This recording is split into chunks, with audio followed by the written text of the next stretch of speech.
So one example of making a goal list would be to build on the goals that I had set before, to add one vegetable to lunch every day this week and to eat one less cup of rice each day this week.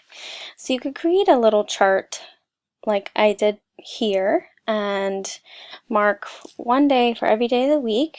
And then as each day goes, at the end of the day, you can come back to this chart and see, yes, did I complete this? Or no, I didn't meet this goal today. So this is one way that you could keep track of your goals and make sure you stay on track.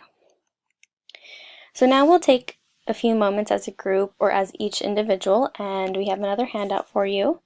And on this handout, you will make a list of at least 1 or 2 to 3 goals to try this week. Make sure to think about the SMART components. Are they specific, measurable, achievable, relevant, and do they have a time frame on it?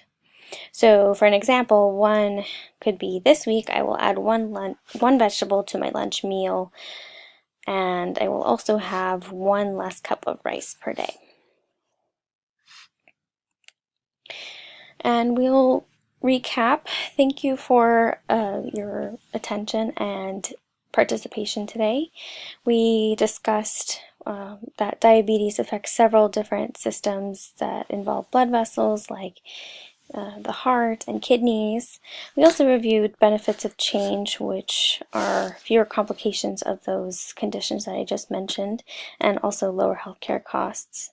And we also recognize that we can manage diabetes through diet using the plate method, and that you can continue to use your own cultural recipes, but just modify them a little bit to meet the diabetes meal pattern. And then to keep track of your changes in behaviors, you can use SMART goals to see where you've come in and where you would like to go. Another thing that I'd like to emphasize and share with you is that you're building your own journey, and so even though there are tips that I shared for all of you to hear, there are many others that can help you along your way, and some of these tips that I shared will work for you and some may not, but this will help lead you to explore what works for you and what doesn't.